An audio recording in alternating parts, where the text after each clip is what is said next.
Halo, Assalamualaikum warahmatullahi wabarakatuh. Jumpa lagi dengan saya, Freddy Sudaryanto, di channel YouTube-nya Freddy Sudaryanto Spot. Masih seputar kasus dalam Cagak Subang. Pagi ini saya akan coba kembali membahas sesuatu yang memang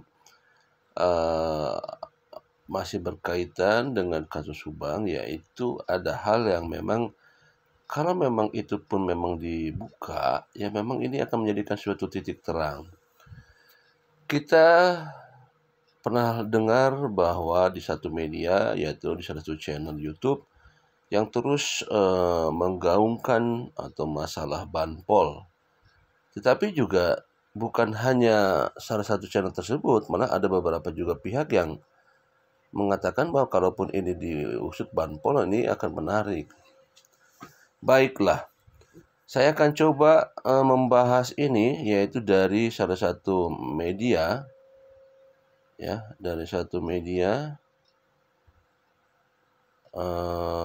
kita coba surya.co.id. Deadline pengungkapan kasus pembunuhan ibu dan anak Subang, Jawa Barat kembali meleset dari rencana polisi. Sebelumnya, Kapolda Jabar Irjen Pol Suntana berencana memberikan kado pengungkapan kasus tewasnya Tuti Suhartini dan Amalia Mustika Ratu di bulan Ramadan tahun ini. Namun, seminggu setelah Lebaran, pembunuh Ibu Tuti Suhartini dan Amalia Mustika Ratu belum juga terungkap. Malah, polemik keberadaan oknum bantuan polisi atau banpol yang mengajak saksi Muhammad Ramdhanu alias Danu bersih-bersih TKP kembali mencuat. Pihak Danu bersikukuh adanya oknum banpol yang mengajaknya membersihkan bak mandi di TKP. Sementara pihak lain menyangkal bahkan menyebut video sosok oknum banpol direkayasa.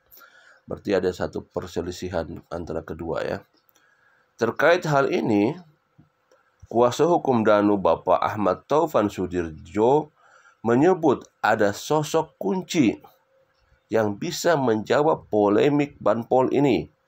Sosok ini adalah Indra Zainal Alim, Kepala Desa Jalan Cagak, Kabupaten Subang.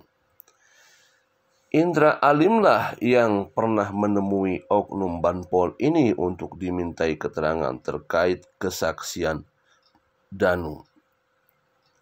Bahkan, bukti rekaman wawancara Indra Zainal dengan oknum banpol pernah dikirimkan ke Bapak Taufan.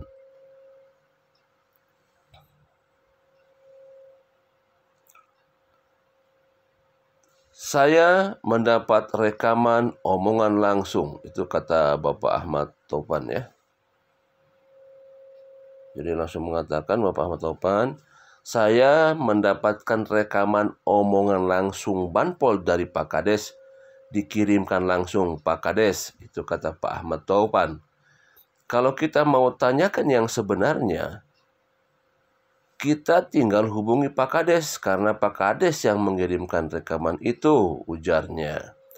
Dijelaskan Bapak Taufan, dalam pengakuannya oknum banpol ini menguraikan kronologis kedatangannya ke TKP, mulai awal masuk dia membawa kunci, sampai pada saat Danu masuk ke dalam bak dan Danu menemukan gunting sama cutter, ungkap Taufan.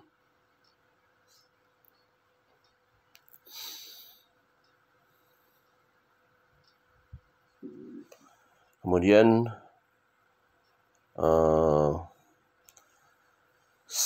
Kapolda Jabar,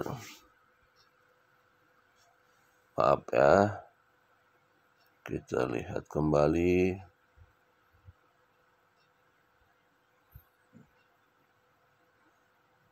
Sebentar. Kita lihat.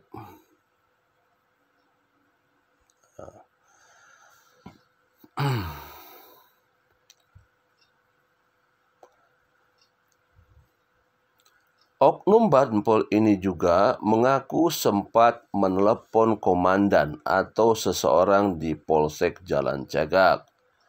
Dan semua sama dengan ceritanya Danu, katanya. Menurut Bapak Taufan, perkara oknum Banpol tersebut ia anggap dapat menjadi petunjuk bagi penyidik.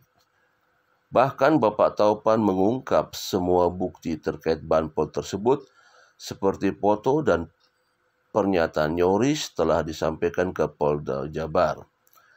Hal ini diungkapkan kuasa hukum Danu tersebut saat berbincang dikutip dari tayangan Ki Sodo Buwono Official.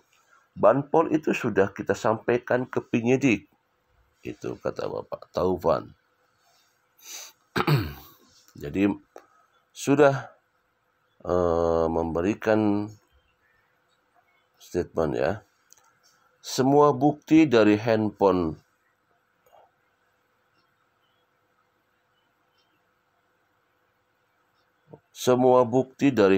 Yoris, Danu, rekaman itu sudah kita serahkan ke Polda Jabar, ujar kuasa hukum Danu Bapak Ahmad Taufan.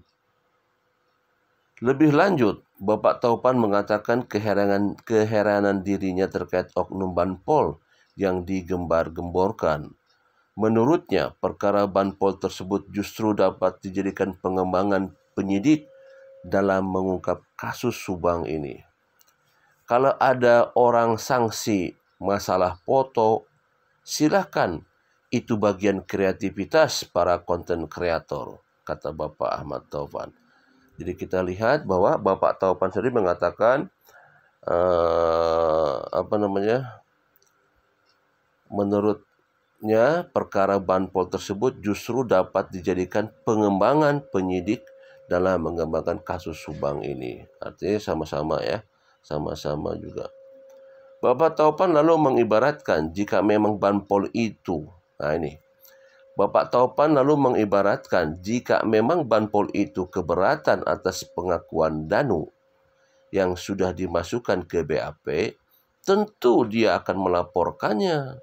Namun, yang terjadi oknum Banpol ini justru diam atas keterangan Danu terkait dia kepada pihak kepolisian. Ya, kalau memang Banpol merasa keberatan, pasti dia akan melaporkan kepada pihak kepolisian terkait ini kan. Tapi kan sampai sekarang tidak ada ya. Gitu. Nah, kita coba sekarang. Di bagian lain, suami sekaligus ayah korban Yosep Hidayah justru tak mau tahu terkait keberadaan Banpol ini. Itu ranah penyidik dan penyelidikan, artinya Bapak itu tidak tahu yang sebenarnya, kata Yosep dikutip dari channel YouTube Koin 1077.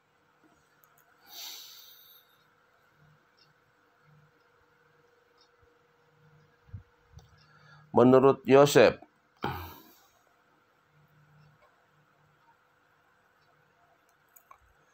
saat ini bukan waktunya mencari Banpol atau oknum. Dia juga tidak akan menyalahkan Banpol dan oknum. Yang Bapak ingin secepatnya menemukan siapa sebenarnya pelakunya. Bapak ingin mencari keadilan bagi kedua korban, katanya. Menurut Yosep, terkait polemik ini harusnya menjadi petunjuk bagi penyidik untuk lebih memperdalam siapa yang berbohong dan siapa yang benar. Dia pun mempercayakan 100% ke pihak kepolisian. Mudah-mudahan cepat terungkap dan selesai. Bapak merasa kasihan terhadap anak dan istri yang menjadi korban dan ingin mencari keadilan, katanya. Yosep lalu lantang mengucap sumpah akan menuntut keadilan untuk istri dan anaknya. Sumpah dimanapun Bapak akan tuntut ini, sampai kapanpun Bapak akan tuntut ini, sekali lagi dituntut. Ini masalahnya bukan mencari Banpol atau kesalahan oknum, tapi yang dicari adalah siapa pelaku sebenarnya. Untuk mencari keadilan, bukan cari Banpol, bukan mencari kesalahan oknum, tegasnya. YouTuber Anjas, kita coba ke YouTuber Anjasnya. membeberkan kesaksian oknum Banpol berinisial D alias C yang meminta Danu masuk ke mobil Alphard yang menjadi salah satu TKP. Peristiwa itu terjadi saat malam hari setelah proses identifikasi TKP selesai tanggal 18 Agustus 2021. Malam hari setelah selesai identifikasi, memang benar Danu itu saya ajak masuk ke mobil Alphard hitam tersebut, ujar oknum Banpol berinisial D.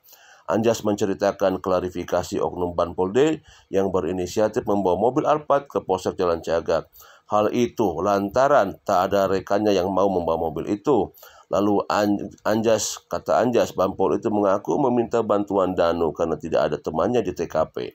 Rupanya tak hanya Danu, di sana juga ada pria bernama Heri. Lalu Danu duduk di kursi belakang di sebelah kiri dan pria bernama Heri duduk di sampingnya. Kesaksian Banpol ini hanya untuk memastikan bahwa yang menyuruh Danu bukanlah polisi, tetapi Banpol. Kenapa saat itu yang disuruh Danu, dan apakah ini bagian dari skenario untuk memframing Danu dengan meninggalkan jejak di TKP? Menurut Anjas, kemungkinan itu bisa saja terjadi selain memang karena alasan saat itu kondisi sedang libur, masih PPKM dan tidak banyak petugas yang siap siaga. Dalam keterangannya, Banpol U mengatakan dirinya tidak ditugaskan jatah trans menguras bak di TKP. Saat tiba di TKP, Banpol U mengaku melihat pria bernama Danu dan meminta bantuannya menguras bak tersebut. Ia mengaku saat meminta bantuan tersebut tak ada unsur pemaksaan ataupun hal aneh lainnya. Saat ditanya tujuan, kata Anjas, Banpol U itu mengatakan diminta mengecek jika ada sesuatu yang tertinggal.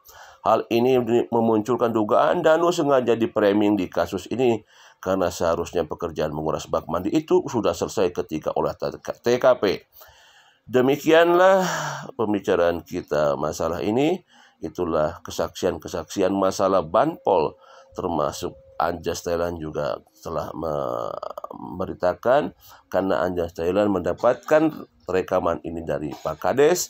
Jadi memang kalau pengen lebih tahu masalah Banpol, sekiranya bisa dapat informasi dari Pak Kades. Dan Pak Kades sendiri belum memunculkan video wawancaranya dengan Banpol. Ya, itu kita sudah jelas ya. Jadi sekali lagi sudah jelas masalah Banpol.